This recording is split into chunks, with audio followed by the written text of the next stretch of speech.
Good afternoon again, and thank you all for joining us on Approach to Articular Pain with Dr. Birhanu Demelash. So before we begin, I would like to say a few introductory remarks about Yetena Weg. So Yetena Weg is registered in Pennsylvania, USA, as a non-profit organization, and it's run entirely by volunteer members whose pictures you can see on the right-hand corner of this slide. So we have currently more than 70 active volunteer members across 5 different countries and counting more. So our projects and engagements can be seen in 4 aspects. The first is health promotion, which is done via discussion and articles concerning the health of the general public, health policy and its implementation. Our other project is our community engagement project, which under it has blood drive, inclusivity trainings, equity projects, and various fundraising campaigns. Our third and one of our strongest program is our mentorship and skill sharing program, where we provide direct mentorship, soft skill, career and professional webinars for healthcare professionals. And the last is medical education, which under it has CME, research and quality improvement projects. So it now is more than a digital platform. It provides a space where the volunteers can come together and contribute to the public in a meaningful manner. This is another slide showcasing our volunteers participating in several of our engagements.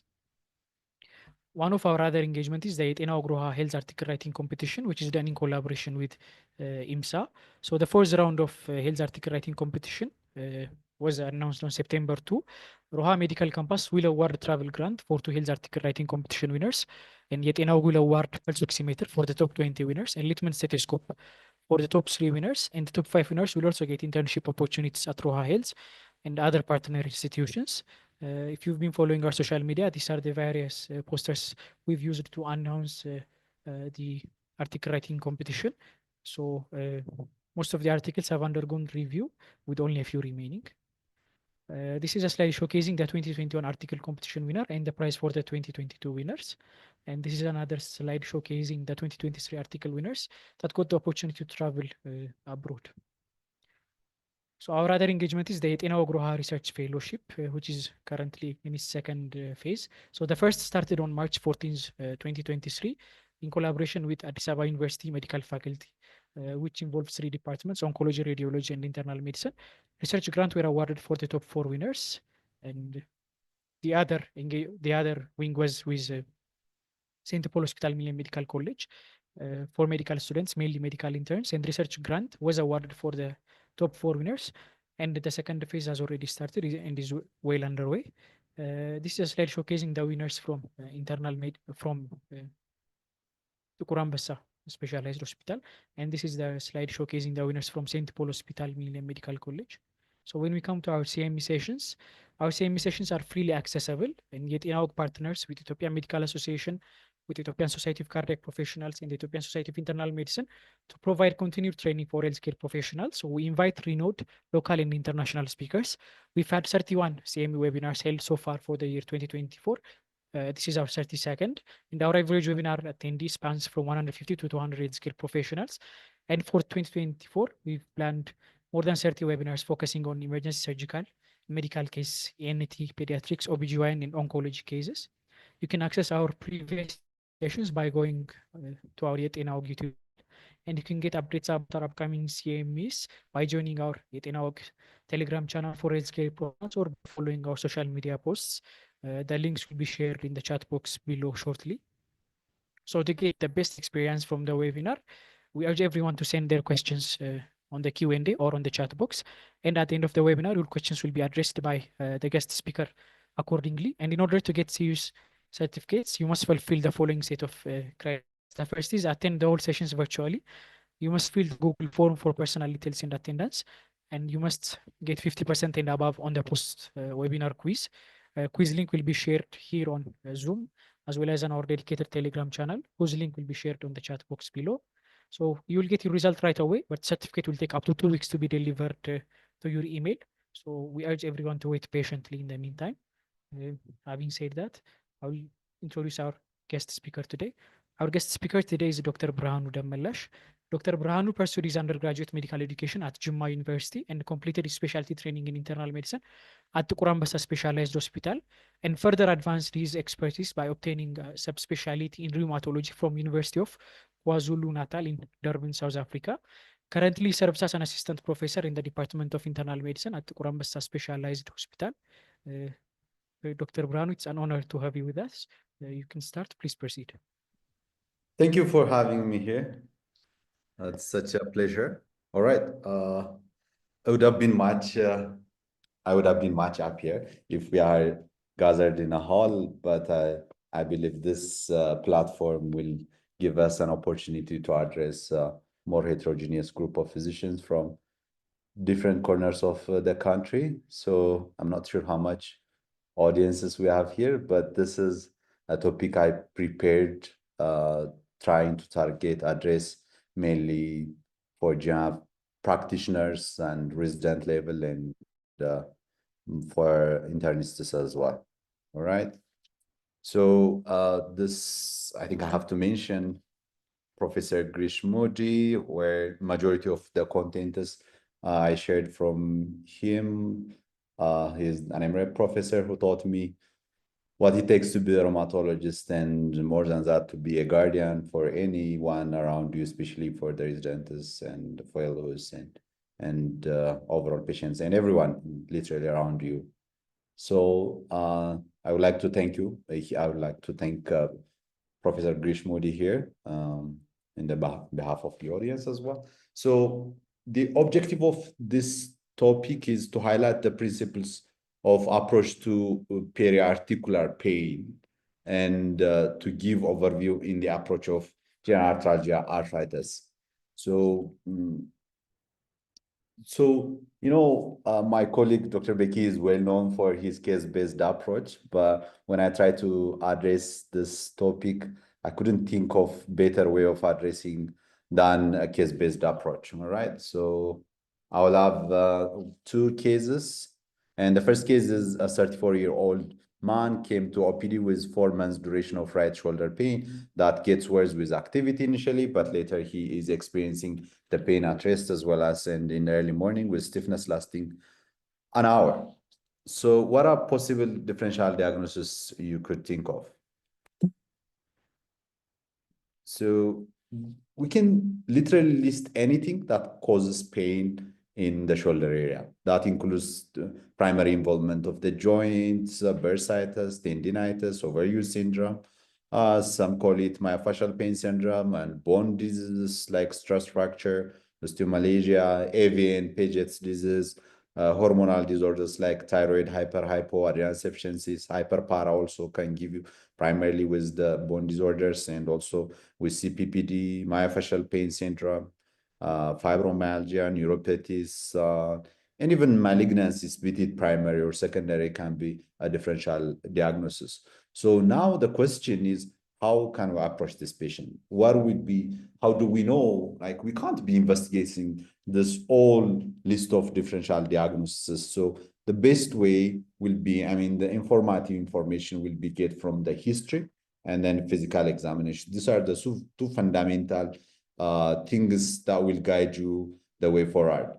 So when a patient came to you with a complaint of joint area pain, the first question you should be asking yourself is, are we dealing with articular pain or non-articular pain?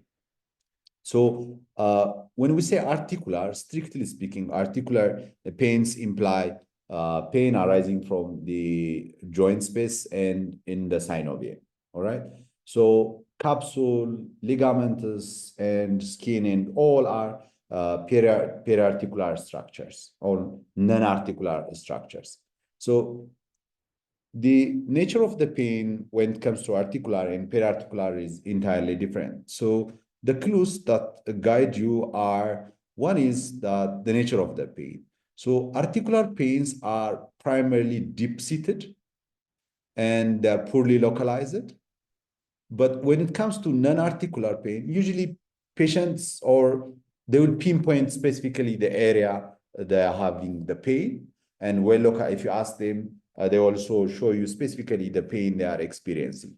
So I'm not sure how much of you have got the chance to study physical examination, but in the examination of the joints, we have 3 techniques. First, in the step, we have 3 steps. And the technique, we have three steps as well. We have the inspection, look, what we call it look. We have the palpation to see tenderness and immobility and the like. And the other is replacing auscultation and percussion. We have what we call it move. So you have to see the range of mobility of the joint. So these are the three fundamental steps. Then again, in the physical examination of the joint, we have three techniques.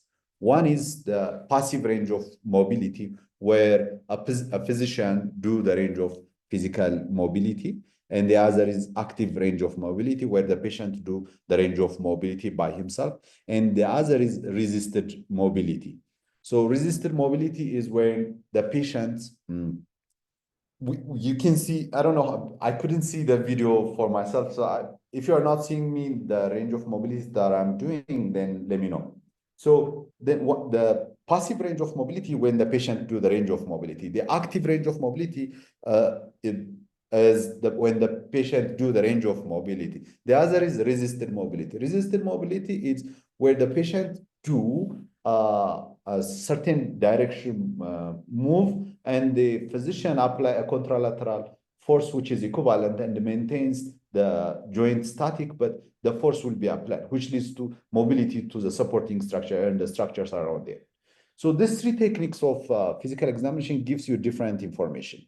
So during active and passive range of mobility, obviously the joint is moving, whether the patient do him by himself actively or the physician do it by passively, then the joint is moving. So any pathology involving this two techniques will result in articular pain. But in case of non-articular pain, the passive range of mobility gives a relief for the supporting structure.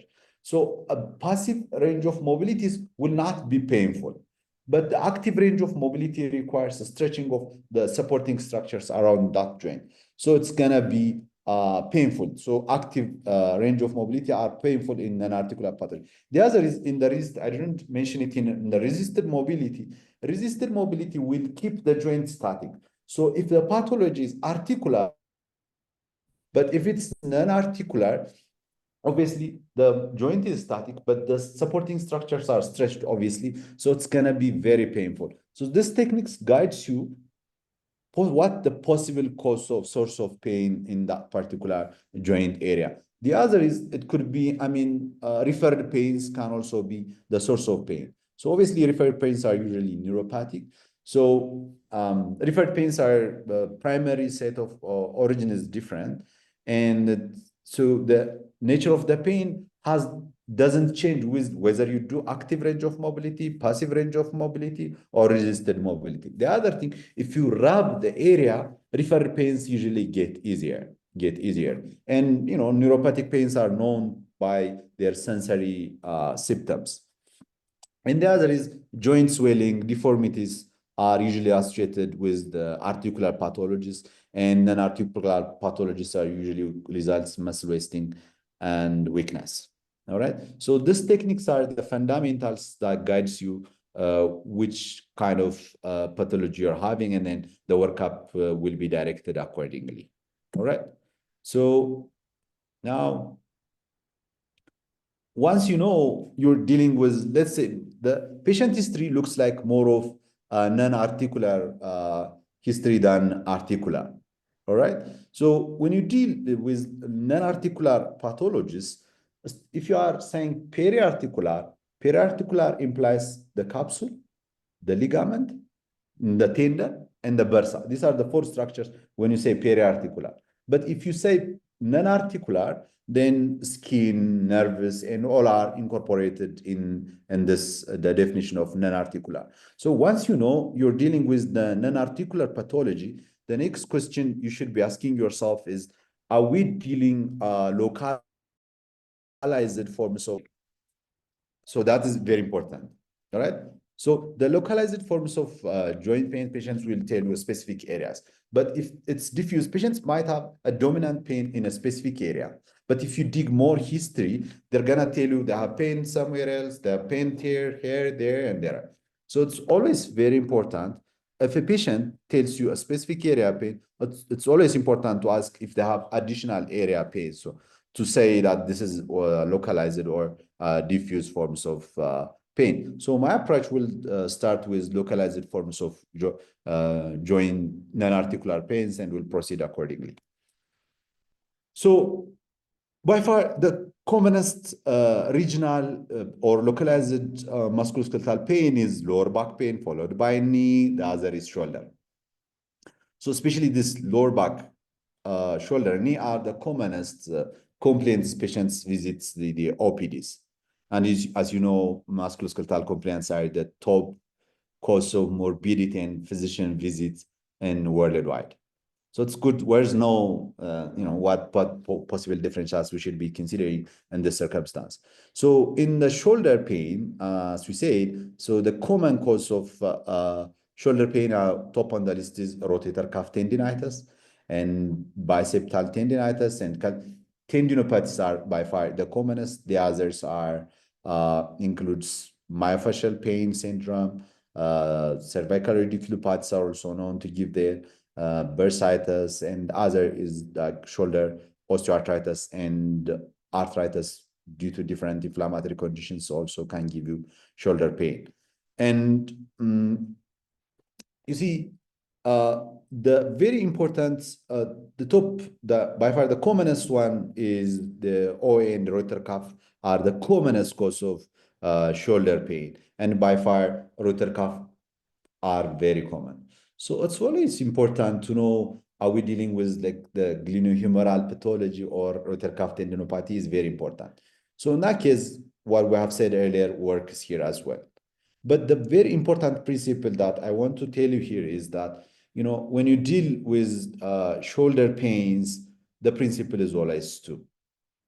One is either you have, especially in the rotator cuff, either the space that leads to the passage of the ligament is narrowed, or the content that passes through it is getting swollen or inflamed. These are the two principles. So when you examine the patient, the spaces fluctuate within the range of mobility. So in the approach of these patients, always doing the range of mobility is fundamental to know whether you're dealing with impingement syndrome or not. All right? Always, you have to do it. So if a patient's having like a rotator cuff tendinopathy, they can be able to move the range of mobility fully. All right? We have common abduction, full external rotation, and internal rotation usually get full, but they will be painful. Especially the supraspinal is known to give you the rotator cuff tendinopathy, and they will have this painful arc. The patients will have a very painful range between 60 and 90, and once they pass the 90, the pain get easier. This is due to the widening of the space that leads to the passage of the supraspinal tendon. So always, like anti-pain simple like tramadol, paracetamol might not be helpful for, when it comes to supraspinatus or any rotator cuff tendinopathies. Either you have to intervene with surgically, or you have to give them some anti-inflammatory agent, which can potentially ease the degree of certain degree of inflammatory infiltrates there. All right. So that's a very important principle. Always either narrowing or filling of the space is the cause for rotator cuff tendinopathies. So especially in the elderly, calcific tendinitis deposition is also another issue. One of the advancements recently that's done in our country is that especially the interventional musculoskeletal radiologists are now doing washing out this calcific tendinitis, and they do very well. So I advise you to do know what exactly causes the rotator cuff tendinopathies. So these are the range of mobilities that are related with a specific muscle. So when you assess a specific range of mobility, that will guide you which tendons or ligaments are affected.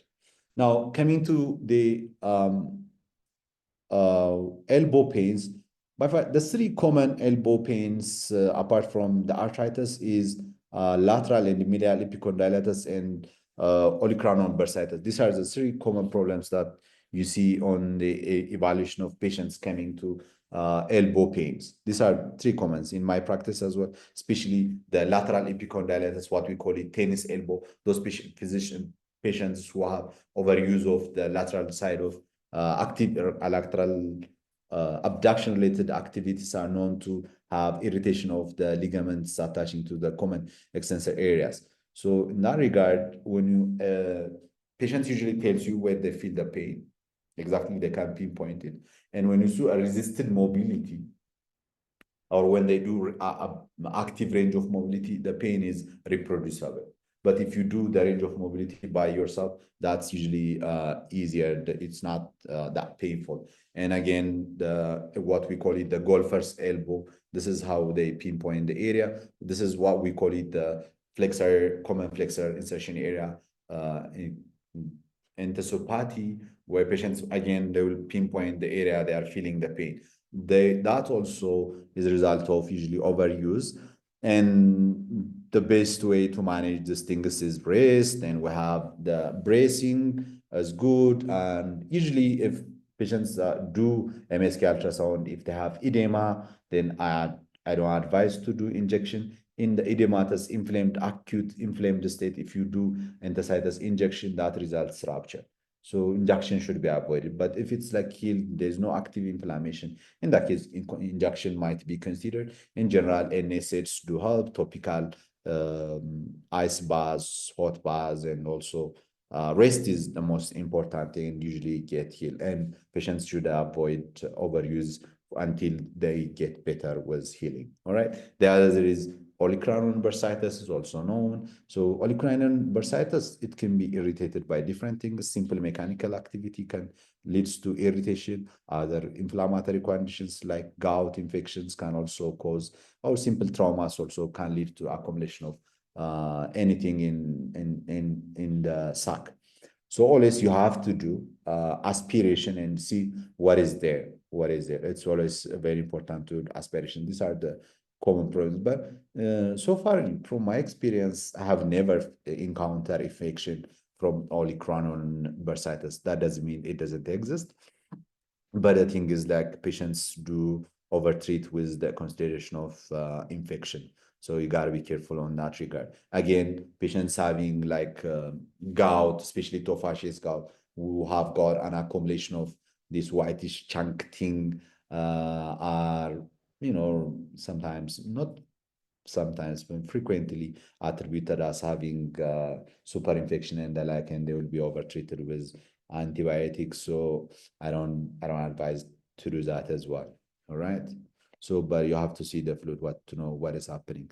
So the other common regional pain that you'll have is patients presenting to you with hand pains. One of the cause for hand pain, we have different tenosynovitis, but the commonest that I encounter in my practice is decurving tenosynovitis. Patients usually tells you, those patients who are patients, usually the typical history they give you is that they have recently women in middle age who are recently give birth and how playing with their kids, like holding like this, or those people are, for different reasons, overusing their thumb, and it will come up their pain in the lateral side of their hand. Usually, typically, when you do Finkelstein's tests with this technique, definitely it would be very painful. And if you do MSK ultrasound or MRI, definitely it will show the inflamed, irritated tendencies that will definitely make a diagnosis of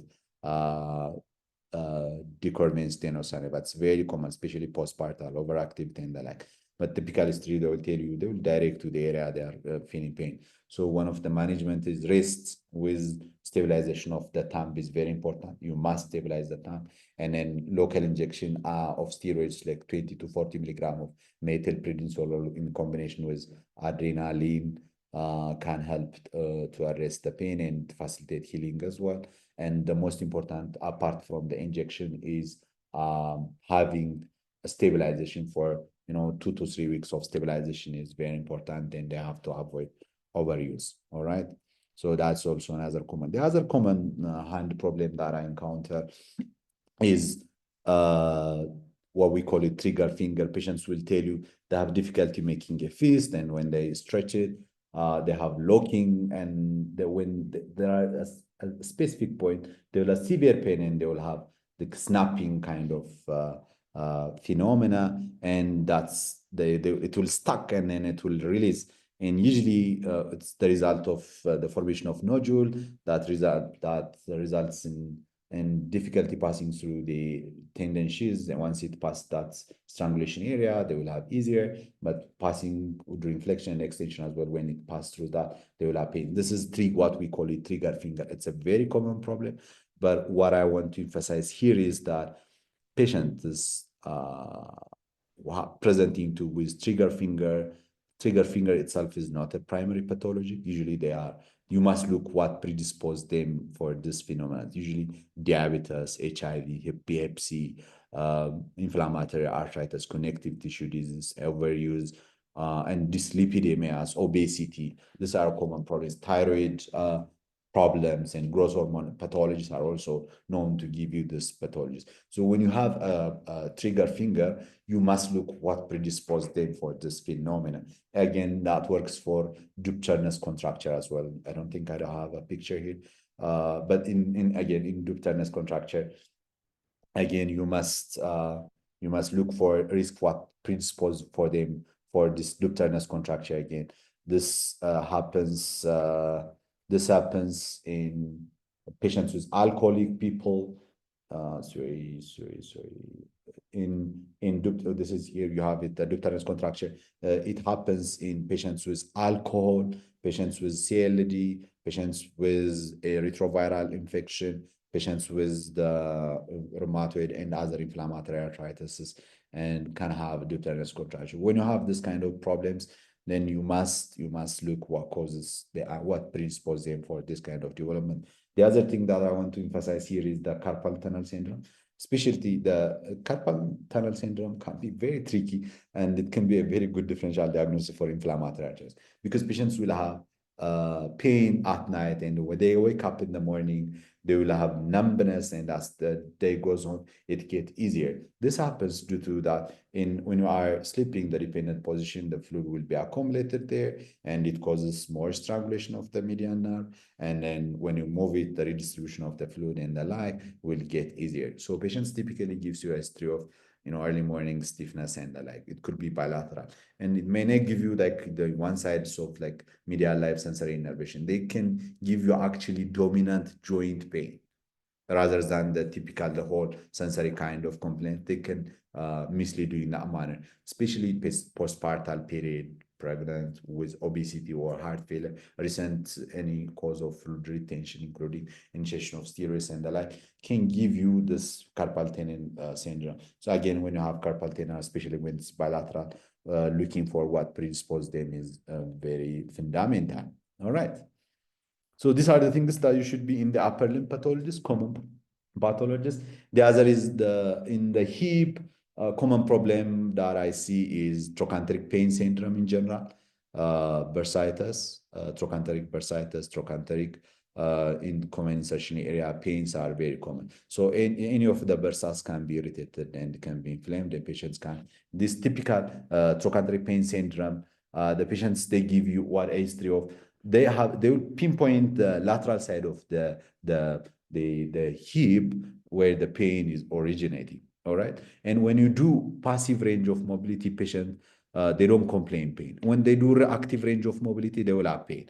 That tells you it is more of a periarticular than articular pathology. If it's a glenohumeral, femoral joint, acetabular junction origin pain, definitely it's gonna be painful when you do the range of mobility and when the patients do by themselves the range of mobility. But in trochanteric pain syndrome, patients will be fine when you do the range of mobility unless you stress them very much. And when they do them by themselves, it's very painful. The other is hold the lateral side of the elbow and the ankle and then ask them to abduct the hip. And if that's classic trochanteric pain syndrome, it could be enteropathy, it could be bursitis, it could be anything, but inflammation around there, it will be very painful. That's a very important technique that guides you how to work up those group of patients. It's a very common problem. And the other thing, what they tell you is, it has been a month since I sleep on that side of the hip. That also tells you trochanteric pain syndrome rather than primary joint pathology. In that case, when you do X-ray, you may not see much of a thing. So the best way will be either MRI or a musculoskeletal ultrasound. Musculoskeletal ultrasound, in my experience, very wonderful in the experienced hands. All right.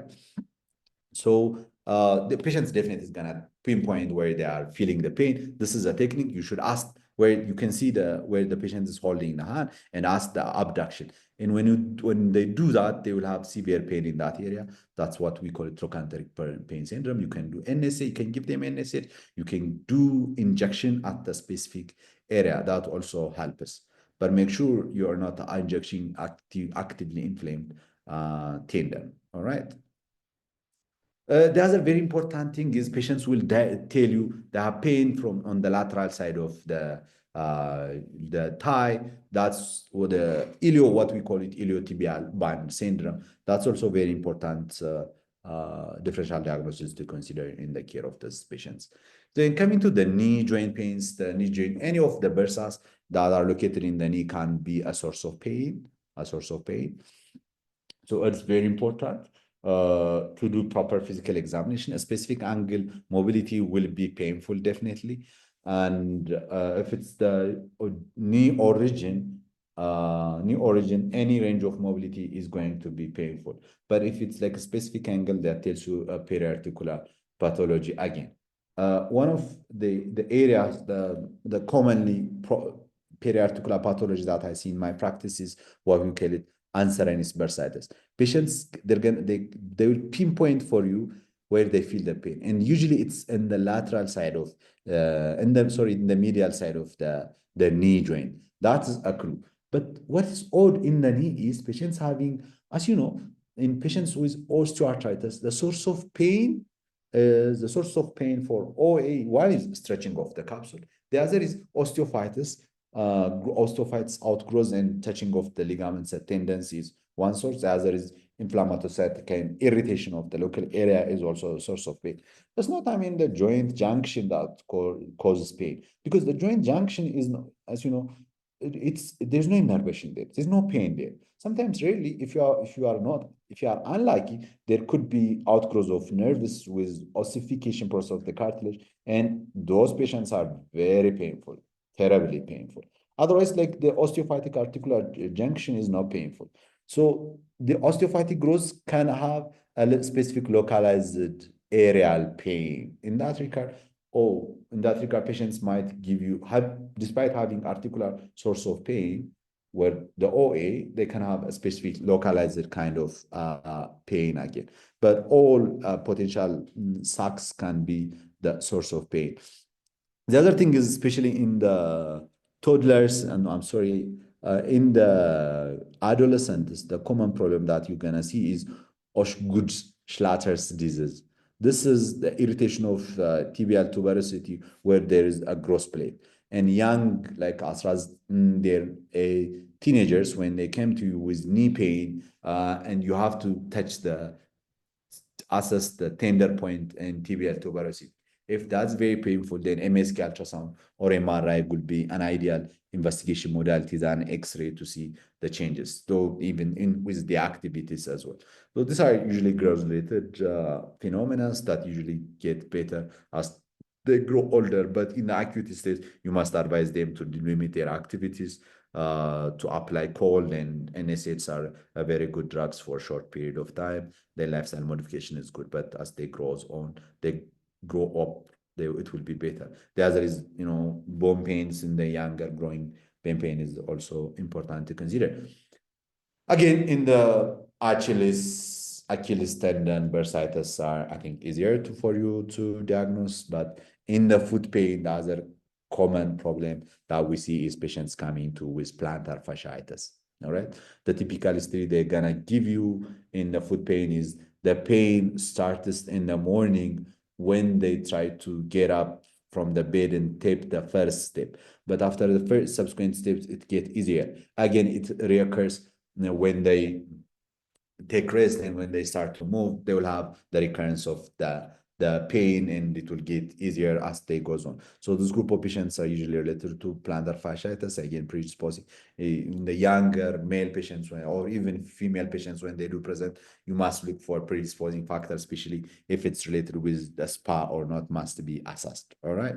And the other common problem in the practice that I see is like this, what we call it, corners, callus, scrap kills are also important sources of pain. Especially corners are very terrible and they're very painful. So always you must examine the foot when patients come to you with foot pains. No, again, here, one thing that you shouldn't forget is nerve entrapments are also important causes of foot pain.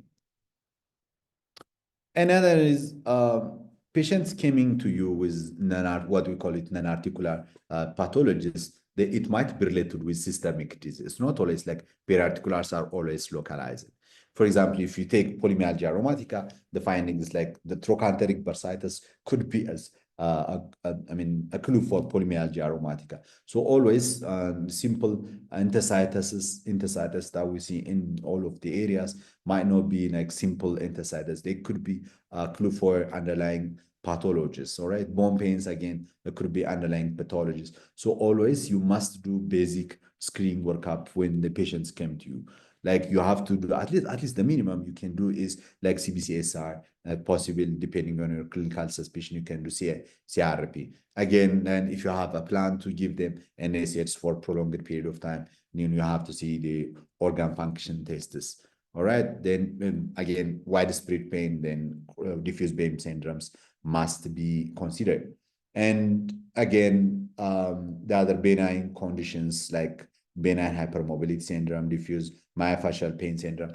You know, if you see the epidemiology of what we call it myofascial pain syndrome, it varies from 20 up to 70 up to 80% of patients, especially in the patients presenting with back pain. Myofascial is very common problem. In physiotherapy, the physiotherapists are the ones which usually pick what we call it diffuse myofascial pain syndrome. የጓጎለ ሰውነት ነው የሚሉት, what we call it the trigger point.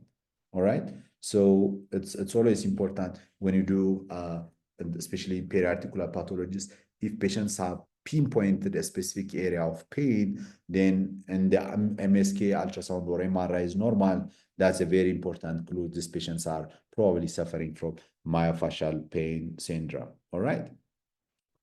So the other benign condition is what we call it hypermobility.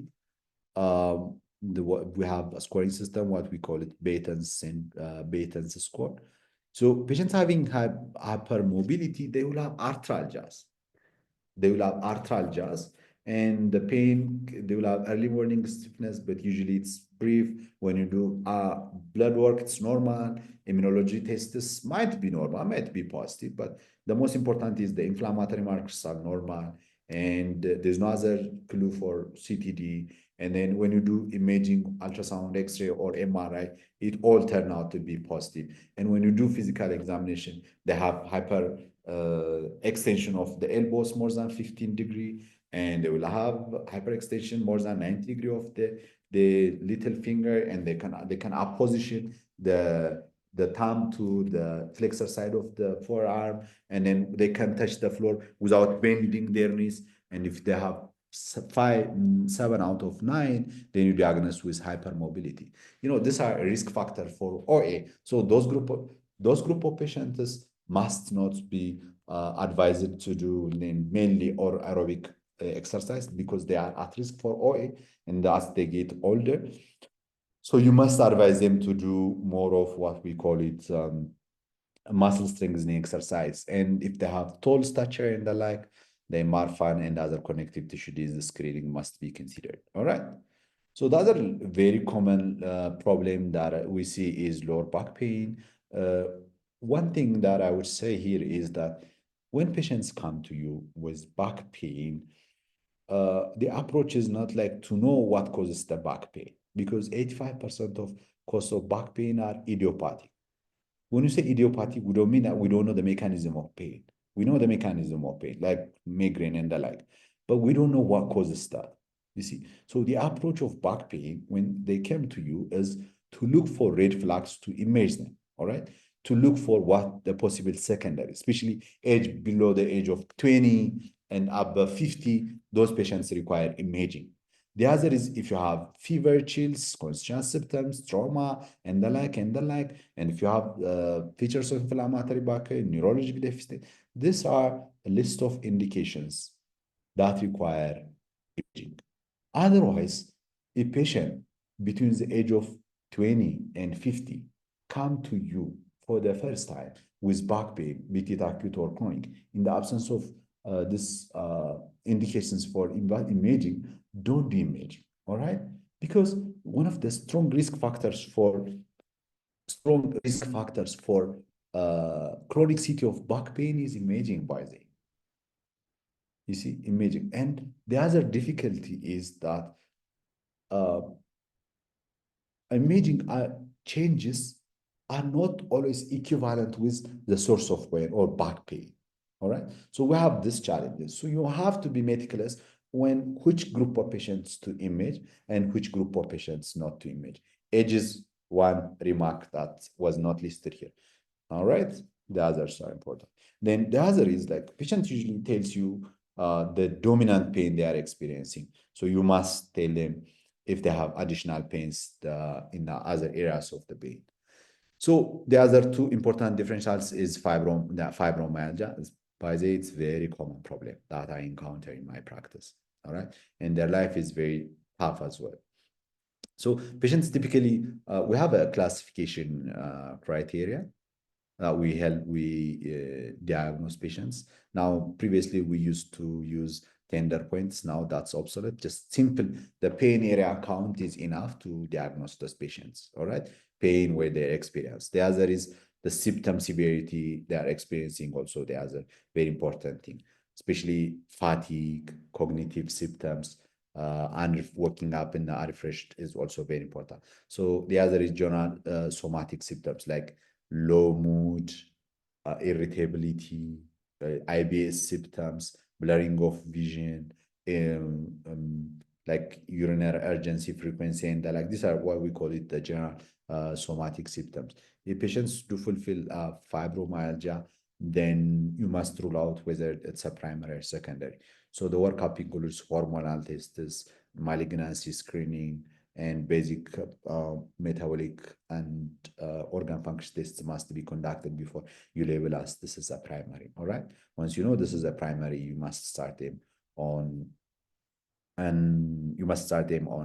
SSRIs, so tricyclic antidepressants are very good drugs with a combination of anti-pains. All right, anti-pains, and you must label them as they are having this. And lifestyle modification is also very important in this group of patients. All right, these are some of the associated symptoms that you'll find in this group of patients. All right, the other is like all the symptoms that you see in chronic in patients with fibromyalgia will also be seen in chronic fatigue syndrome. What's the exception from fibromyalgia?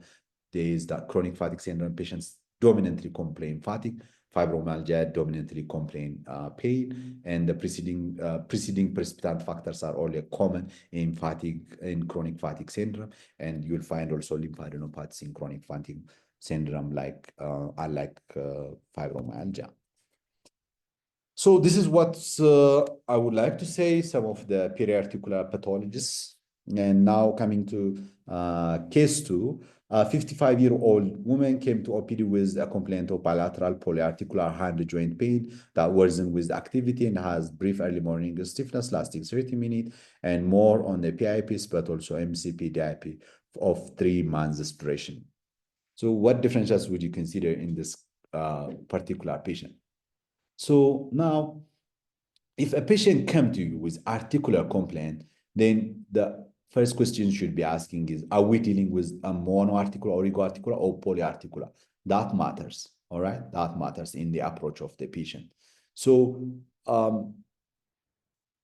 if we're dealing like arthritis, definite arthritis, then the source, we can find different classification modalities in the classification of arthritis. This is one scheme of classification.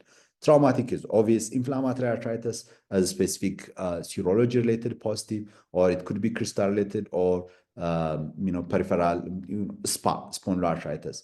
The other is infectious or source of pain. The other is degenerative. It could be peripheral or spinal, and miscellaneous that includes the hypermobilities and the like are also can be considered as differential diagnosis patients presenting to you arthritis.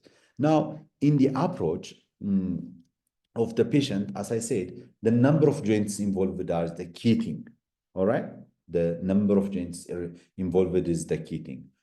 If the number of joints involved is mono or oligo, the information or the source of the pathology is in the joint. So you must do fluid aspiration and analyze the fluid. All right, that's where you get the answer. And imaging modalities can also add a value. But the key thing is in the monoarticular or oligoarticular approach is to aspirate the fluid and see what is there. You know, the important thing from the synovial fluid is the cell count. You see, if the cell count is less than 2,000, it tells you this you're more likely dealing with degenerative thing. All right. If the cell count is between 2,000 to 50,000, then that tells you inflammatory arthritis. That includes immune-related. It could be crystal arthropathies, and miscellaneous cause of inflammatory arthritis can be the cause. All right. If it's 50 and above, then you're dealing with septic arthritis. So this is some of the differential diagnosis for monoarticular or oligoarticular pathologies that can happen at different age groups. All right. So this is a elderly patient came to present with monoarthritis. All right. And this is what looks like the X-ray of this patient. This patient was suffering from actually CPPD. In the aggressive form, CPPD, in the aggressive form, especially the basic calcium phosphate can cause hemorrhagic bloody kind of fluids, what we call it Malwaki, especially in the shoulder. It happens to be Malwaki syndrome. The other is pattern of arthritis can previously used to be taught as an additive, intermittent, or migratory nature of the arthritis. You thought to be give information, but now it doesn't really matter whether this is an additive, intermittent, or migratory. These are some of the differentials that we used to consider. But rather than the pattern of arthritis, the number of joints are the most important clue in the evaluation of the arthritis. And the other very important clues that you should see is whether this is an acute or chronic. So in acute care, you tend to think of, like gout, infection-related reactive arthritis, must be considered. In the chronic forms, you don't consider infection. Already TB can be a good differential. So the duration of the illness definitely gives you a clue. The other is if it's symmetrical, asymmetrical, especially symmetrical in a patient having symmetrical pathologies, you don't consider infectious causes. Well, virals can give you somehow, but bacterials are likely to give you asymmetrical kind of pathologies. So if it's asymmetrical, again, infections and the like can be considered. Mind you, inflammatory arthritis like RA and SLA are usually they start with asymmetric and then progressively will have asymmetric nature, but they can give. Mono oligo is a very important clue that will add the workup. But the others are kind of things that you find in the literature, but they don't usually guide you how to work up these patients. What I want to emphasize here is that duration acute chronic is very important in the workup of the patient.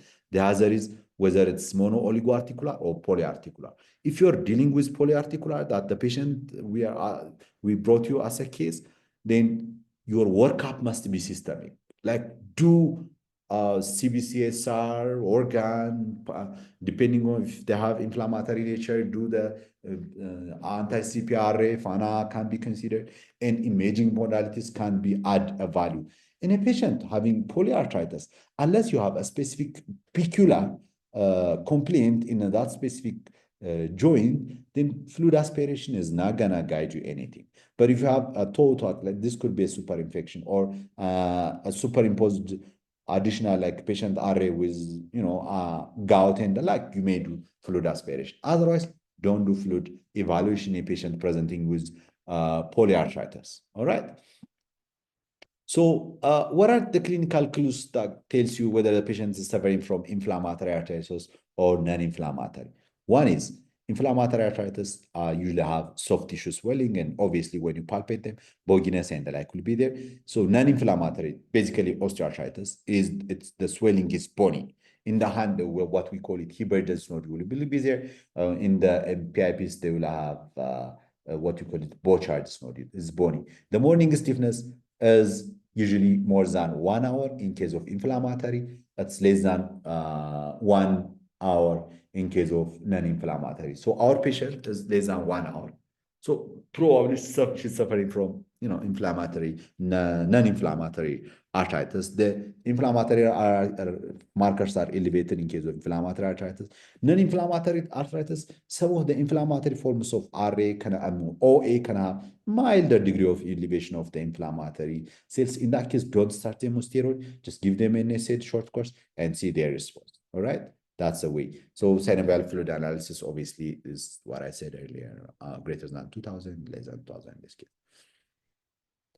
So these are some of the differential diagnoses for monoarthritis, especially patients with monoarthritis plus dactylitis, Reiter syndrome must be considered. And patients with gout, the best thing now we have is direct microscopy. You can actually see what we call it intracellular, no needle shaped crystal can be seen. That is definitive diagnosis. So always you must see a crystal. Now, here, what I want to say is majority of the patients that come to us thinks that patients coming to OPD, they will with joint complaint or arthritis, people will do uric acid. If it's elevated, they will tell them that they have gout. That's a joke, literally, because uric acid in the blood has nothing to do a pathology in the knee, in whatever joint. All right. What is with the purpose of blood uric acid measurement is to assess the risk. What risk? Right, not diagnostic risk.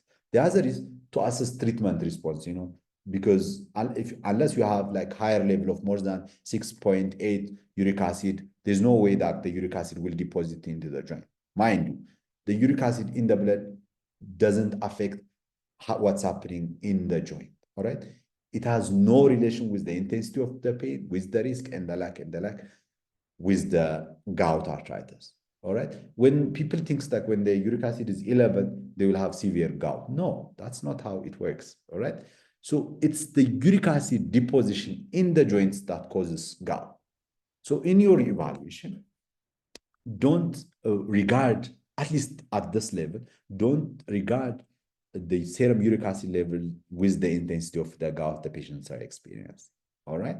And tell them the uric acid in the blood has nothing to do with the arthritis in the joint. All right. So you must, if they are come to you with swollen joint, you must aspirate the fluid and confirm whether they are having gout or not. Or you must do musculoskeletal ultrasound and see if they have double contour sign or specific signs of erosion with X-ray must be identified. Otherwise, don't diagnose gout with uric acid in the blood. All right.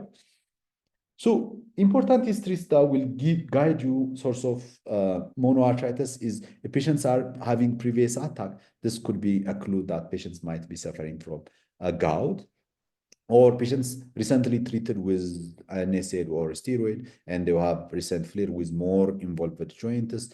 This could be a clue that patients might be going to have more severe forms of inflammatory arthritis. So that's very important. All right.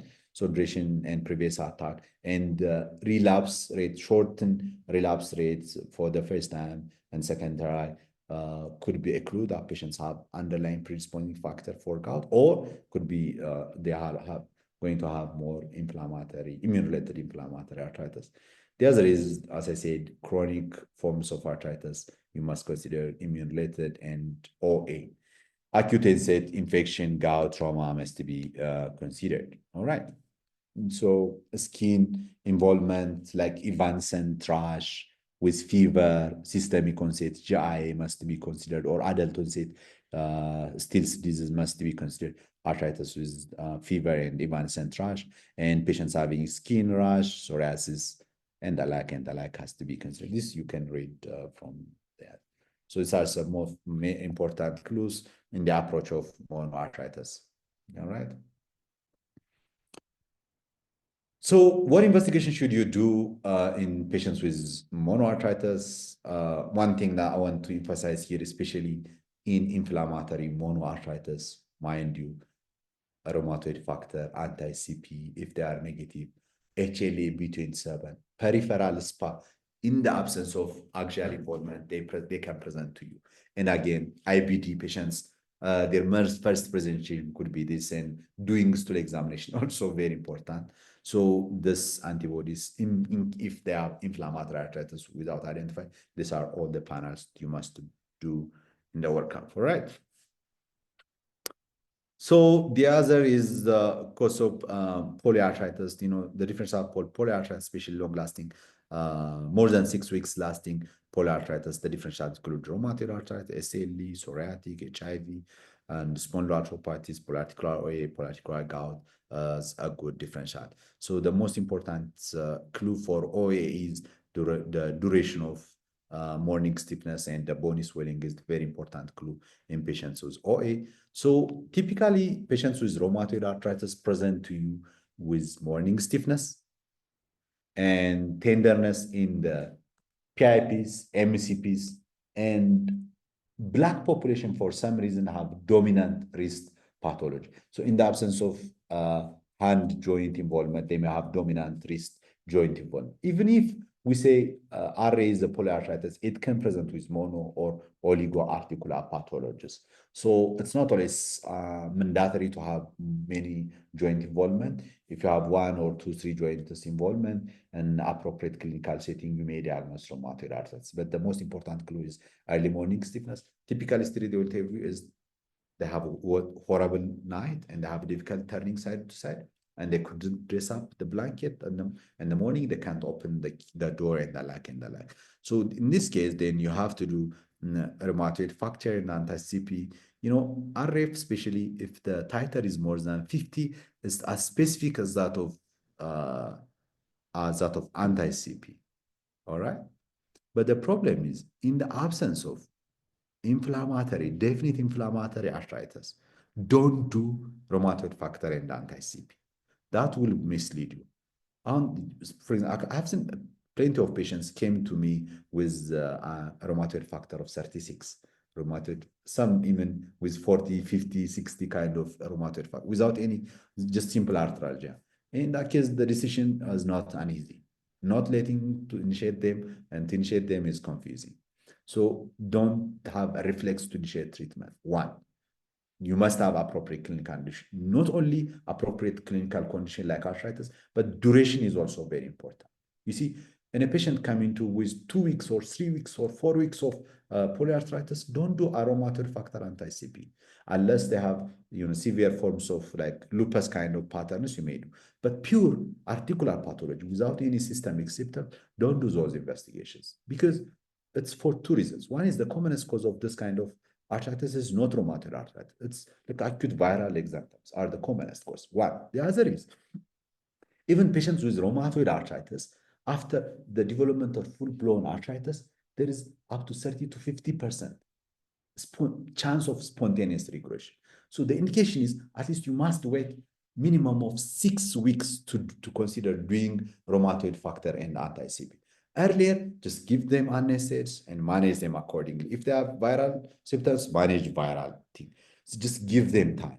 And there is no delay if you don't initiate now. You can buy 2 weeks, 3 weeks, even 1 month before initiation of treatment. That is okay. That's okay. All right. But mind you, if you have cytopenias, if you have high inflammatory markers, and the like and that possible suspicion of connective tissue disease, you shouldn't wait that. All right. And what I'm saying is only for rheumatoid arthritis. All right. So, you know, there's one thing that I always say. If you have a suspicion for ACLE, then don't be fancy and try to see all the rare complications of ACLE. if you ask joint pain, if you ask photosensitivity, if you ask bisymptom, if you ask alopecia and muscle weakness and the like, you probably address 95, 98% of the symptoms of ACL, which indirectly tells you you'll have that sensitivity. All right. So if you pick those symptoms, then you can definitely pick SLA patient. All right. Patients coming to you with cytopenia, psychosis, and the like, considering SLA is not a good way of approach. Musculoskeletal and the skin are a good, and conscious symptoms are a good screening modalities for the SLA patient, especially alopecia, photosensitivity, arthritis are very important clues.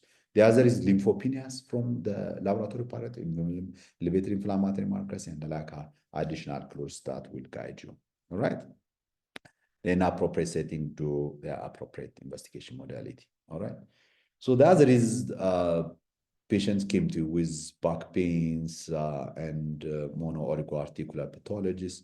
Then you must be able to ask histories for possibility of, SPA, which are enthesitis, positive family history of inflammatory back pain, and limitation of mobility with the SPA history is very important. Psoriasis history is very important. IBD history is very important. If patients have urethritis, also very important. And, alternative buttock pain, stating for possibility of inflammatory back pain is very important. Sacroiliitis on imaging is also very important. The other is on examination dactylitis, you must see.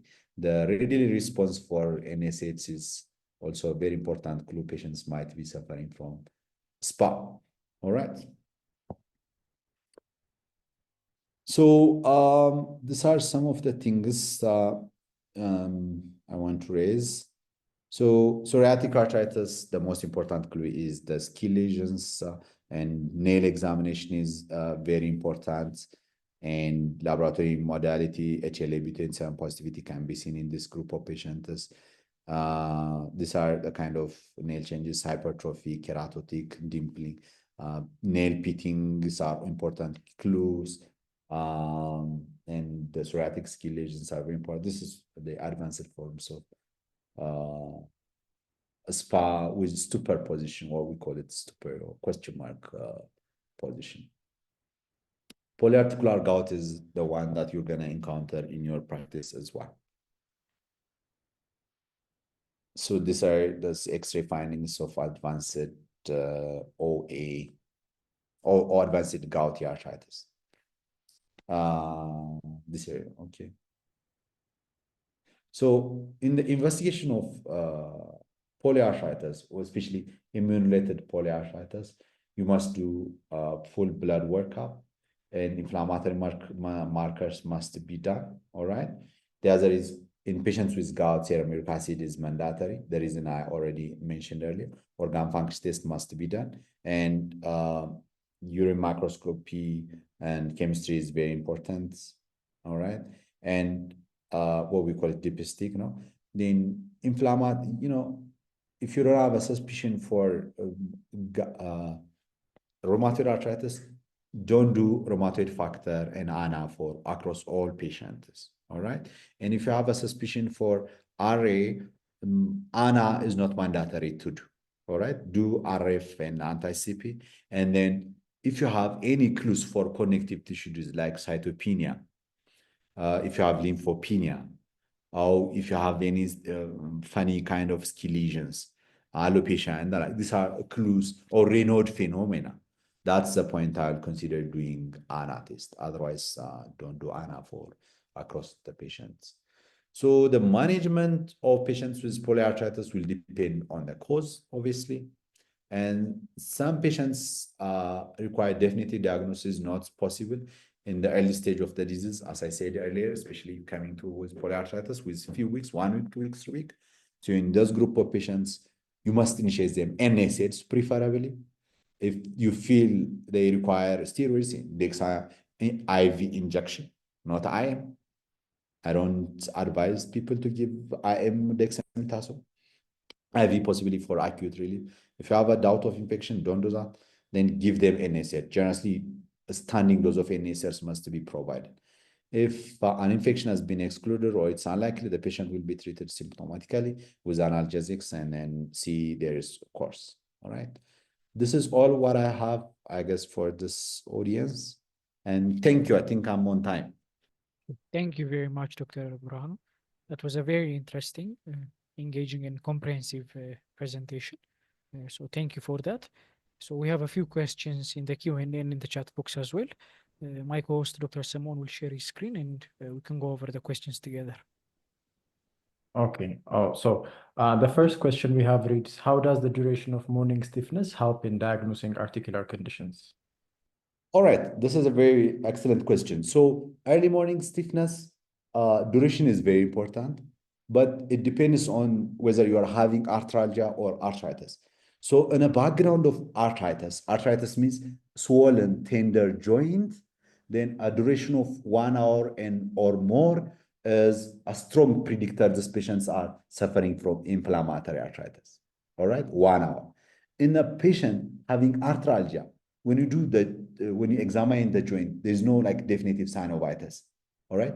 But they have morning stiffness. If that is more than 2 hours, that's also a strong predictor possibility of inflammatory arthritis.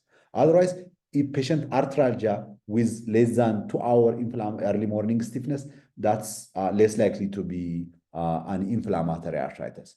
So arthralgia, arthritis, and duration, arthralgia, more than 2 hours, arthritis, more than 1 hour are strong predictors. These patients are suffering from inflammatory arthritis.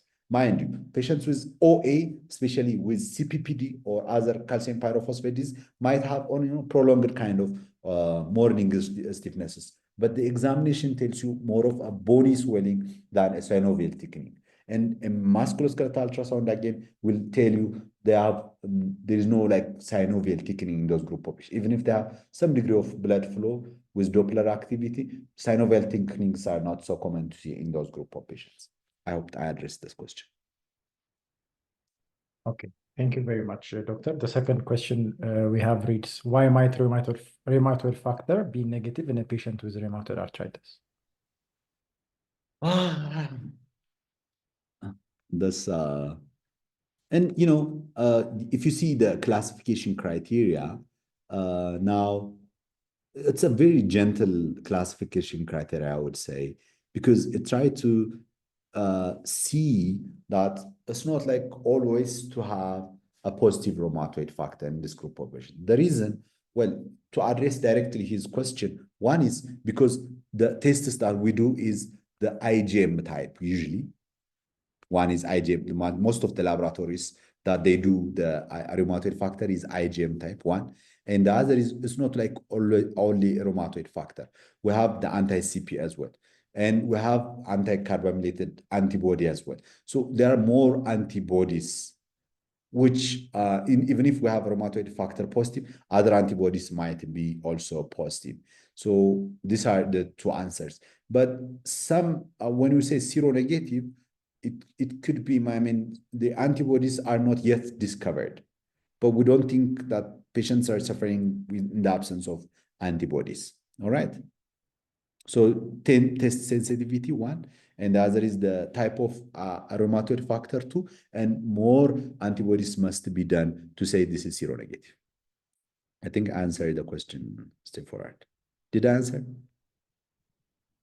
Yes, doctor. Okay, thank you. For the third question, it reads, what is your recommendation for a patient complaining of mild symptoms of rheumatoid arthritis with RF positive, but other inflammatory markers are not deranged?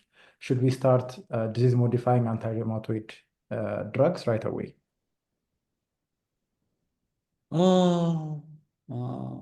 This is difficult. Actually, no. I mean, if they are a known RA patient already on DMARD of steroids, continuing symptoms, NSH, standing dose can be administered rather than initiating them steroid. And if they are continuing to have complaint, but if the joints doesn't have any activity, inflammatory markers are normal, then consider fibromyalgia or other cause of pain or in result of inflammatory arthritis, which is osteoarthritis. All right. So then steroids are not good in this group of patients, or increasing or more adding the DMARD might not be helpful. In that case, pain management with anti-pains, tricyclic antidepressants are gonna help. Those patients, for the first time, you diagnose RA with arthralgia, and inflammatory markers are normal, RAF high, anti-CP positive. Then what should we do? This is like a research agenda, all right? But we have guidelines. How should we treat early RA? And how can we predict which group of patients will have aggressive nature and the like. These are research agenda. In fact, the guidelines, what they recommend is to initiate chloroquine, all right? If patients have continued symptoms, terrible symptoms, try to see if they respond for NSAIDs, and if they're not responding for NSAIDs, for DMARDs, and you may try with short course of steroids. If they have a remarkable response, then you may consider methotrexate and the like, all right? So there's no like straightforward answer for this question, all right? But early RA without synovitis significant, then it's the discretion of the physician. What I recommend is consider chloroquine only. Don't jump for methotrexate. But if you diagnose synovitis, arthritis, definite arthritis, jump to methotrexate. Even if the ACR recommends to start chloroquine, what I recommend is I follow the European recommendation, jump to methotrexate. All right. Yes. Thank you very much, doctor. The first question reads, why doesn't rheumatoid arthritis involve the distal interphalangeal joints? Oh, I don't know my answer. I don't know. I mean, we've been, students have been asking me, and I try to look for the literatures and the like. But I don't think I have a very satisfying answer for this. Okay, we can proceed to the next question. It reads, the atlantoaxial subluxation in rheumatoid arthritis and risk during surgery. I think they want us to talk more about this. Yes. Yeah. I mean, this is a very excellent question, actually. The prevalence of atlantoaxial involvement, if you use MR, depending on the imaging modality that you use, if you use MRI, it can reach up to 70%. And this is a very risky kind of business. So you must do, I mean, if it's greater than 3 to 5 centimeter with atlantoaxial distance, then that's a risk for subluxation. So during intubation, if any patient whom you're planning to intubate with known to have RA, then atlantoaxial evaluation must be done. And then the intubation must be done in the experienced hand. And it should be very gentle. It should be very managed. Always, any patient with RA who are undergoing surgery, you must be careful. And intubation must be done with experienced hand.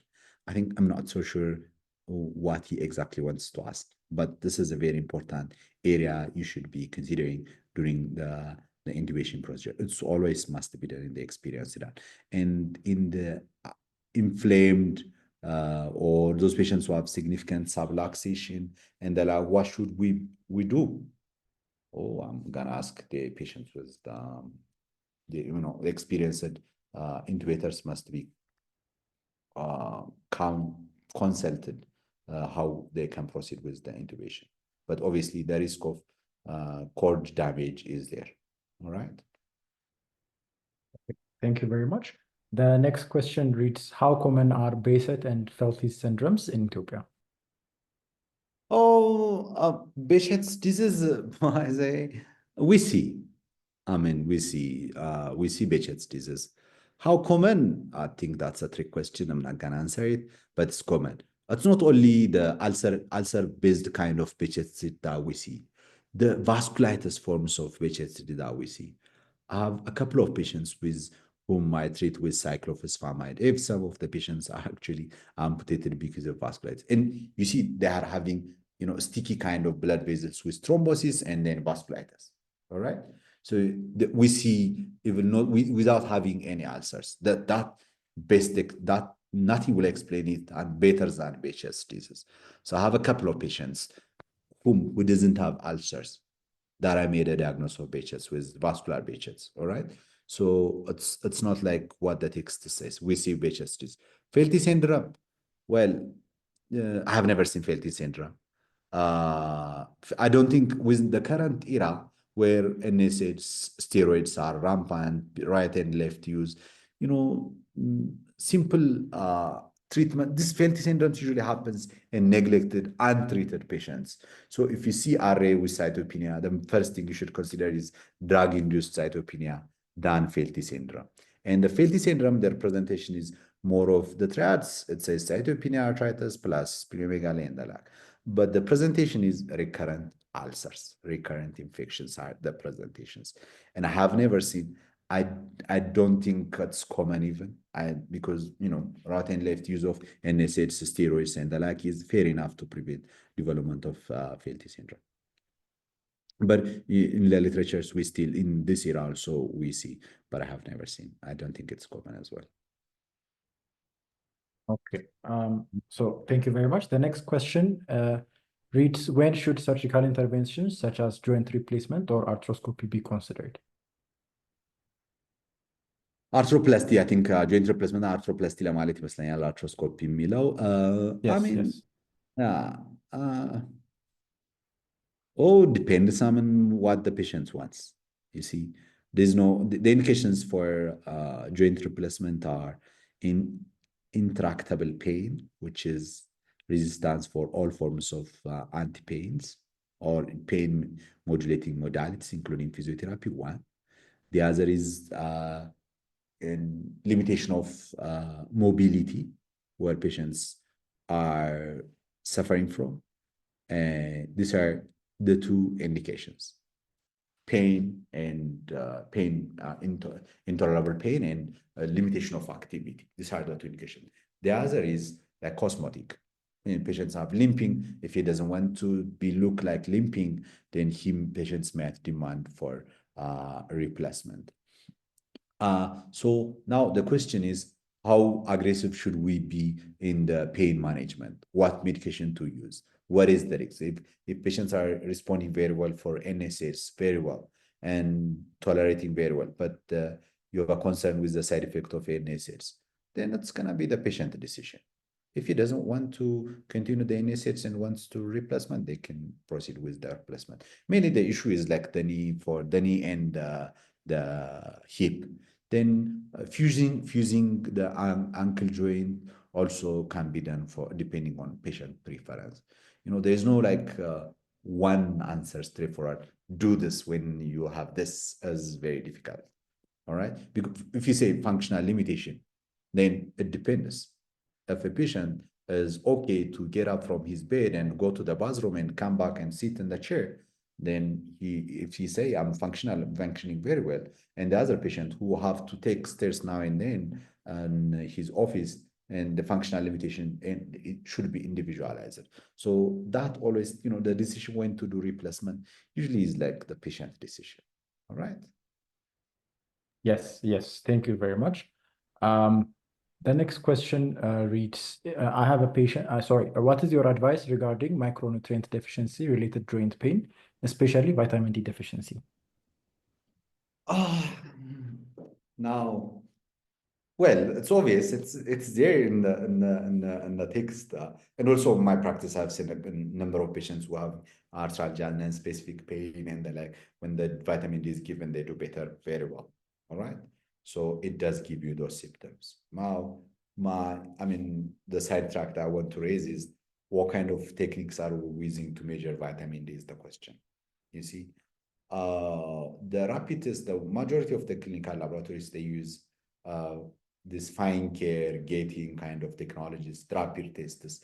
So these are not really our tests. No, I mean, the validator standardized kind of, now it would be promotional if I say this technique, but because majority of the laboratories, they use this rapid tests, I have a huge doubt on that technology, and you must be trying to use a different technology. All right, different technologies are rapid test in the test of vitamin D. I myself checked one patient who came with a 20 vitamin D. The same blood was found to be 56, and a different technique of determining the level of vitamin D. So my doubt that the rampant vitamin D level, that low vitamin D might not be reliable. And to answer specifically your question, yes, it causes, and the treatment is always mandatory. All right. The other micronutrients, like even patients are vitamin D, vitamin B12 deficiency, do have this tricky pains. Patients with magnesium deficiency, patients with the other selenium and the like micronutrient deficiencies are known to give you pain in this cause pain, and also they are also incriminated as pathogenetic mechanisms contributing for development of rheumatoid arthritis, especially selenium. All right. All right. Thank you. Thank you very much, doctor. The next question reads, I have a patient with SLE who had recurrent pericardial effusion. There is moderate ANA and anti-DNA positive. There is no other complaint. What is your recommendation for the treatment? You know, the book says steroid pericarditis doesn't usually require more than 20 milligram of prednisone, or maximum of 30 milligram of prednisone for adult dosing. And then if it's recurrence, then it tells you it requires steroid sparing agent. It's not like steroid and chloroquine. Now, this is the point you must consider either azathioprine or MMF, or, you know, belimumab in the best setup. I mean, biologic therapies can be considered, but the azathioprine, you must initiate this patient if you have recurrence. Once you start steroid and taper down, and when you stop, if they have recurrence, that's an indication to initiate them on azathioprine. So please start her on azathioprine, starting those 50 milligram, and you can maintain it with 100 to between 50 to 100 milligram daily. If it's not enough, then you may proceed to as 150 milligram. Okay, thank you very much. The next two questions, I believe we can answer together. What is the importance of red flags in approach to painful joints, and how could imaging precipitate the lower back pain? Oh, that's an excellent question. What is the importance of red flags? You know, the problem is the causes of back pain are different, and it's wide. All right. So patients having UTI can have back pain. Patients with AFI will have back pain. Intravascular hemolysis will have back pain. Patients with multiple myeloma can have back pain. Patients with appendicitis can have back pain. Patients with pancreatitis may dominantly present with back pain. So patients with IBD and the like may have a dominant back pain. All right. So patients with PID can have dominantly back pain. Ovarian problems can have dominantly back pain. Prostate, back pain. All right. And then patients with stress will have back pain. Patients with discomfort, overuse in the back and the leg can have back pain. So the differentials for back pain are wide. And rigorous workups over the years confirmed that 85% of patients with back pain, their source of pain is not known. What initiates the pain is not known. But the mechanism of pain, how it causes, is well understood. Like migraine, we don't know what causes migraine. We know the precipitants of migraine. We know the mechanism how migraine patients do experience pain, but we don't know what exactly causes migraine. The similar phenomena understanding is there in the back pain as well. You see? So that is the importance of red flag. So if you see, like, if a patient walks into your office, 100 patients walk into your office, this is like not a very nice epidemiological way of expressing things, though, but I think it would be helpful to understand, comprehend things. So if 100 patients walk into your office, mind you, worrisome problems are more likely to be, not worrisome, actually secondary etiologies will be known in 15 of them. 85 of them, the etiology is not known. You see? So if you shoot for workup, you're going to fail in 85% of the patients. You'll succeed only on 15% of patients. Mind you, out of the 15, 15%, out of 15, only like 5 to 3% will have a worrisome secondary cause of back pain. The others are like UTI, secondary. You will identify the secondary cause of UTI, but it's not like worrisome. That's why we use like a strategic approach in the approach of back pain. Then the next question is, how does like imaging modality attributes like for what leads to the worsening of back pain? These are research data. But last, I think 2 years back, in England journal a very nice review article አለ ይህንን የሚነግራችሁ you know, the study shows that the precipitants for one of the predictors for chronicity of back pain after the first presentation is one is imaging, and the other is low socioeconomic status, the other is personality disorder and stressful working environment. These are the 4 predictors for chronicity of back pain. So if you have these are personality disorder, including catastrophizing, anxiety, and the like, tend to have more chronicity. Again, low socioeconomic status with crowding and the like, with stressful working. These are known to. How does then imaging causes to chronicity? You know, once we have a structural thinking of things, you see, once the patient underwent imaging and then you told them they have this disc dehydration, and you may tell them that this is not, I don't think this is your cause of back pain. No, they will definitely attribute it to the structural abnormalities, and they will have medical seeking nature, and they will still think that the cause of their back pain is that. So that is how the association of structural abnormalities with change of activities, the patients will limit their activity. If you tell them they have disc bulge or dehydration and the like, automatically they will limit their activation and try to avoid and the like and that. That will lead to further weakening of the back muscle.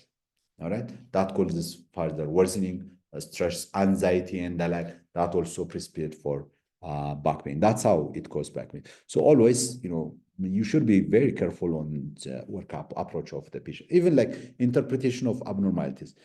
So if a patient come to you and you find imaging abnormality whom you don't think as a cause of their back pain, then the opening statement should be, I mean, your MRI doesn't seem to be the cause of your back pain. There are changes, but I don't think you must, like, the opening statement shouldn't be, you have this abnormality. The opening statement, congratulations, your MRI doesn't have significant structural abnormality. These are structural abnormalities. That is very important. It's not only the imaging modality, the counseling also a key thing. All right, next question. I think I addressed this question, right? Yeah, you did. Thank you very much. The next question is, what is the place of steroids in frozen shoulder or adhesive capsulitis? Oh, pure steroids, no place. But intralesional injection, like 2-3 doses of injection, can be done in the early inflammatory stage, but systemic we discourage. NSAIDs are better. And intralesional can be given, but these are like simple. They may shorten the duration of recovery, and they may ease pain, but if you don't give them as well, time will heal. Okay, thank you very much. Sorry. No systemic steroid, no pure steroid for frozen shoulder. Okay, thank you. The next question reads, how much is the risk of diabetes in a patient using NSAIDs and steroids for a prolonged time? Oh, that's a trick question. I don't know. I mean, it depends on whether you are lucky to develop diabetes when you get steroid or not. I mean, it's your gene that determines your risk. So I have plenty of patients who have been taking steroids for years and years who doesn't have any, their sugar is very, very good. And I have a couple of patients after a week, 2 weeks of steroids, they develop like terrible hyperglycemia, all right? So the risk, NSAIDs, I have never seen.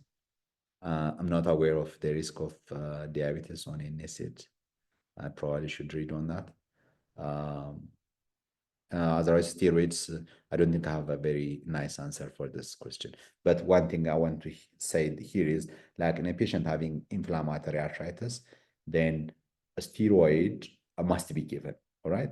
Because like inflammatory cytokines, including interleukin-6, are known to give insulin resistance.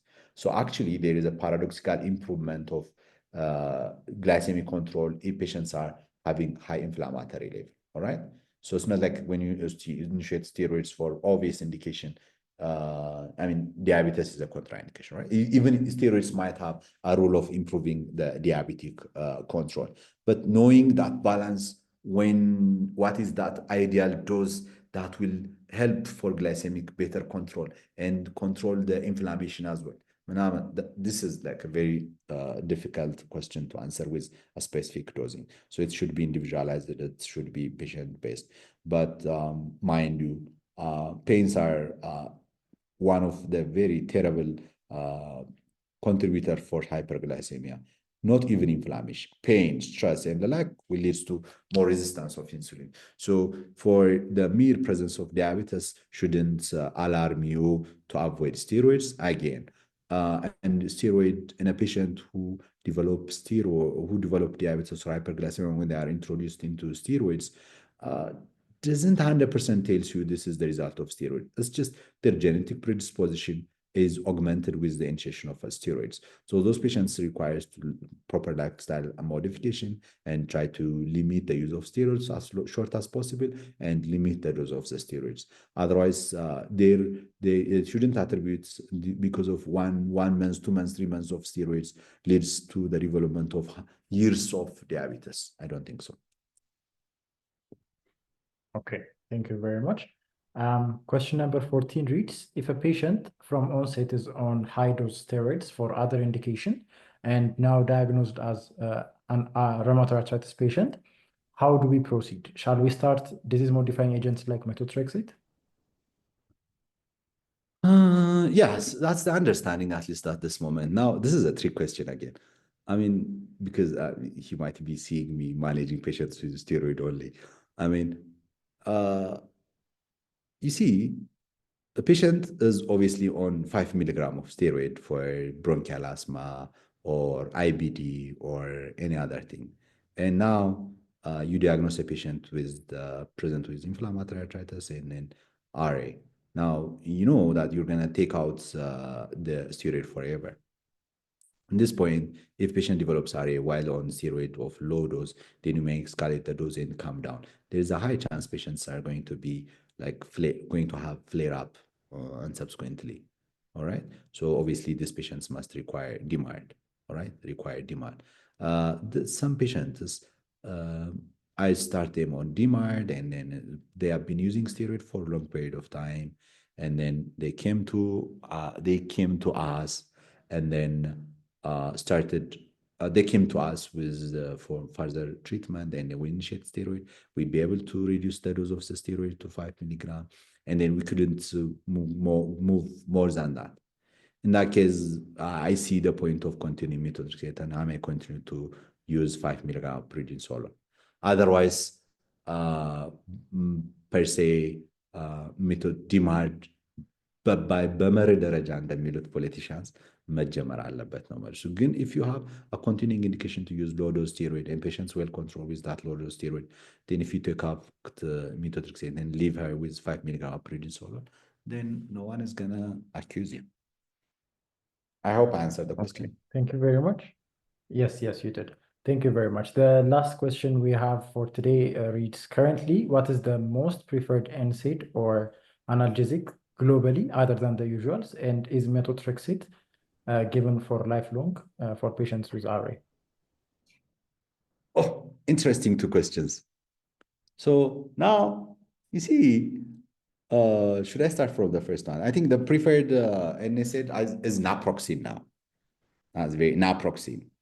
And in this diclofenac is now being outdated in the Western developed countries.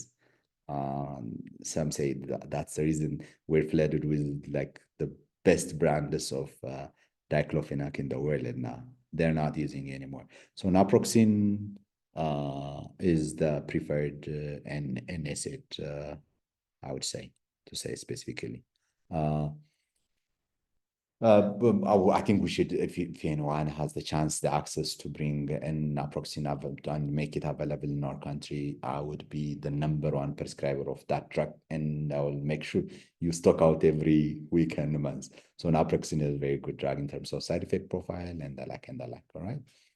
Dosing also is a very good option.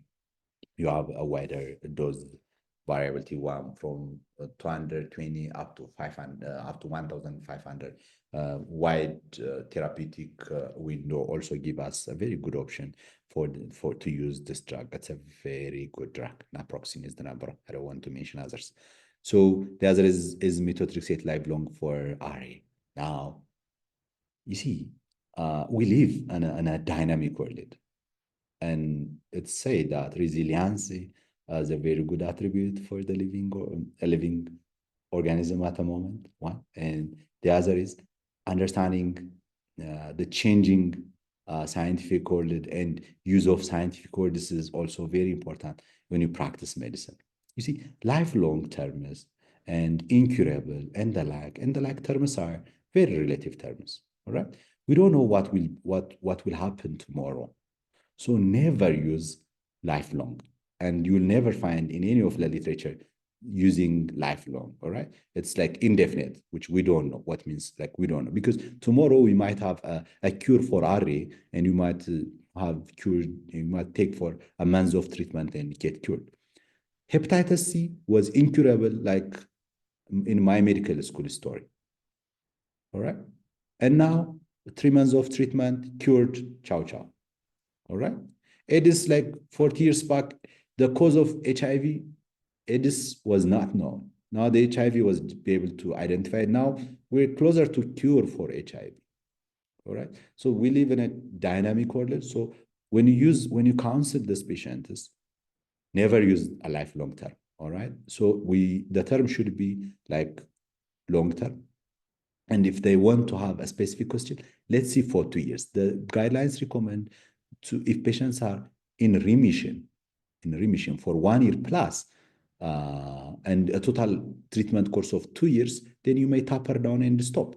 I have 3 patients whom I initiate methotrexate and now off medication, living their life. They're not even on follow-up. So I have personal first-hand experience. All right. So lifelong የሚባለውን ቋንቋ አትጠቀሙ ማለት ነገ ምን እንደሚሆን ስለማይታወቅ። All right, never. So it should be, if you want to use long term, that's indefinite or long term. All right. If you want a specific period of time, then 2 years, 2 to 3 years, this is a treatment for 2 to 3 years. And then we'll see after that. All right. Don't tell them you'll stop after 2 to 3 years. We'll reevaluate after 2 to 3 years. If you are doing well, we'll stop it. If you don't want to stop, you can stop it by yourself. Give them the freedom.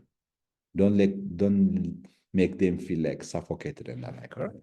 So lifelong ግን ሐኪም ሳይንስ ዓለም ውስጥ ያለ ሰው እንዳይጠቀም. All right. Thank you, guys. I think this is the last question. Yes. Thank you very much, Doctor. You've addressed for the interesting questions. Yes, they were very interesting, and you've addressed our questions with as much detail as possible, and we really appreciate that.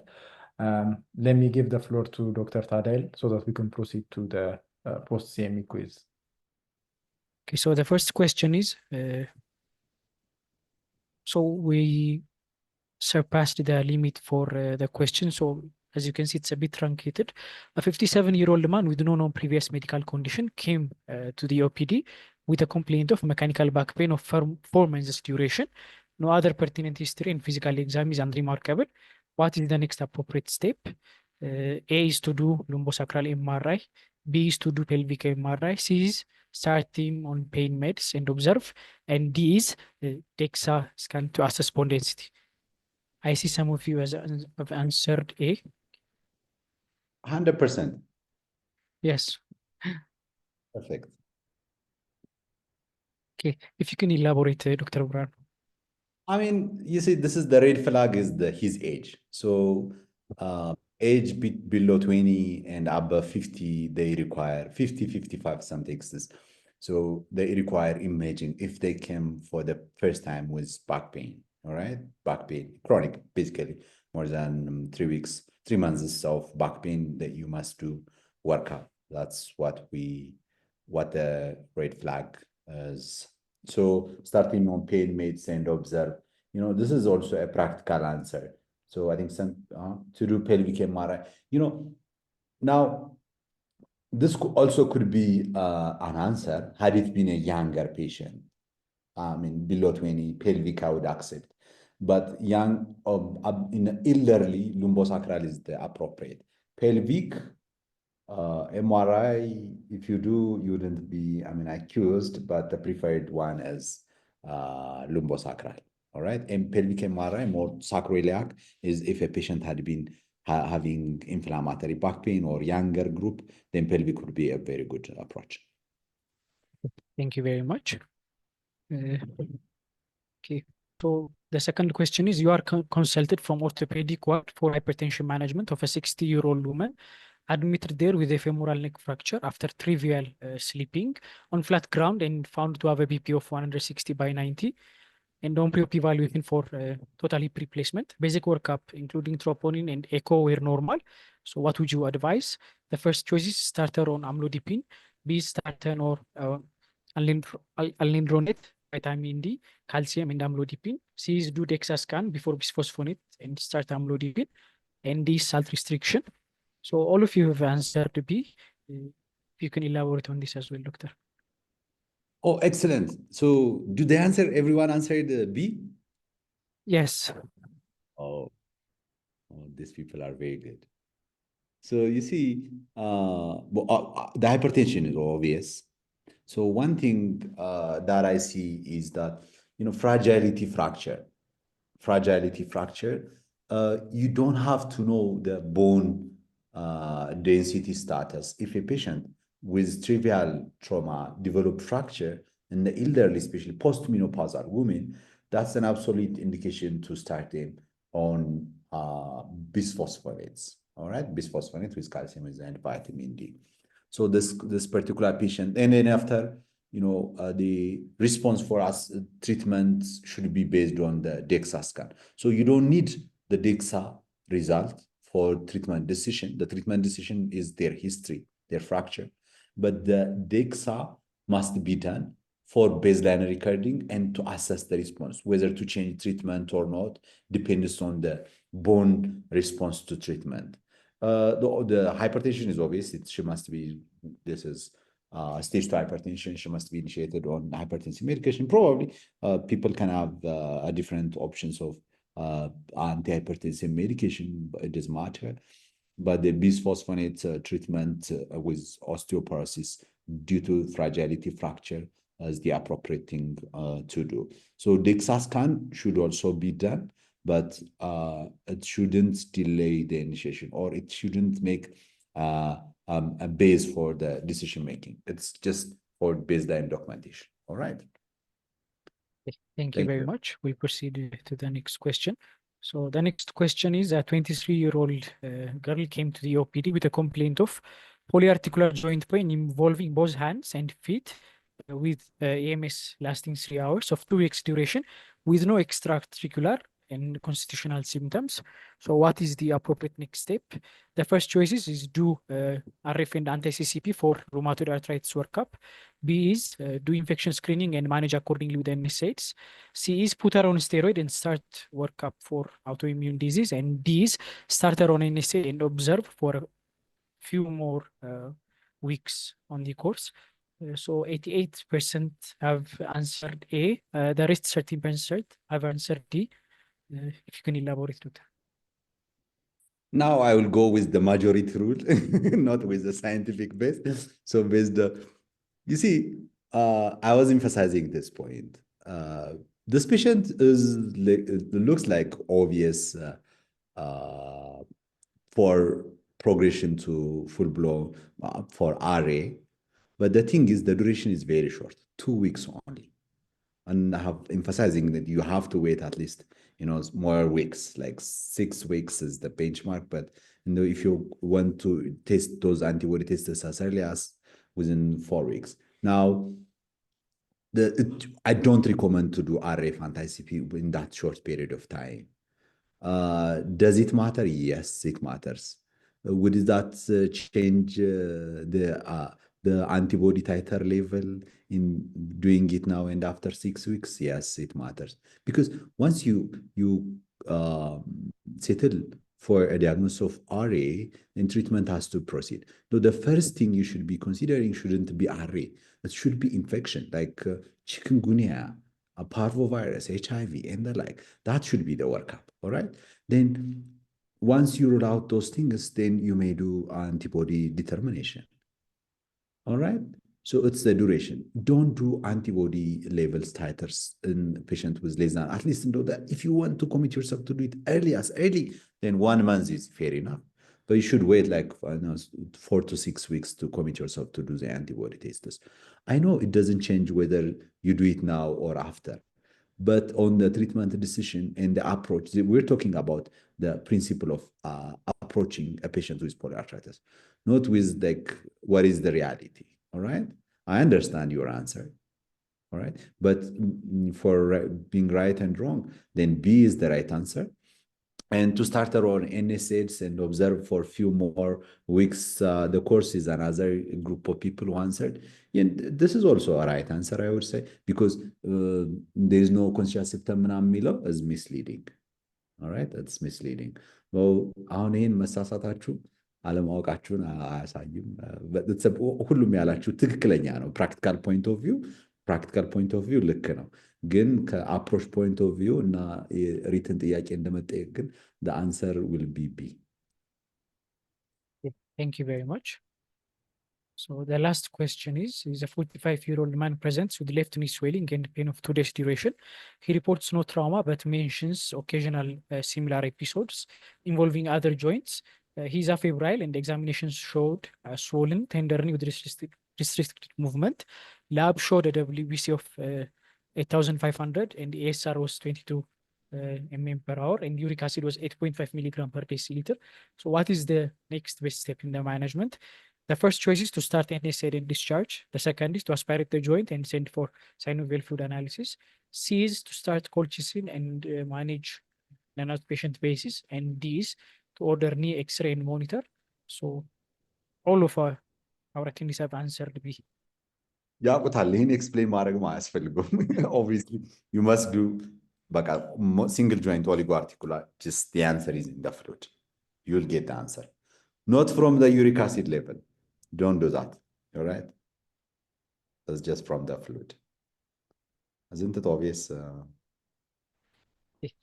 So on behalf of Yetena Weg, the Ethiopian Society of Internal Medicine, and everyone that has attended, I would like to thank Dr. Birhanu for dedicating his time, for giving this comprehensive and detailed and engaging session. I would also like to thank my co-hosts, Dr. Simon and Dr. Israfil, and to everyone else, thank you for joining us. Once again, thank you very much, Dr. Birhanu. It was an honor and a privilege having you here. I enjoyed it. Thank you. But I'm second. Thank you. Good night.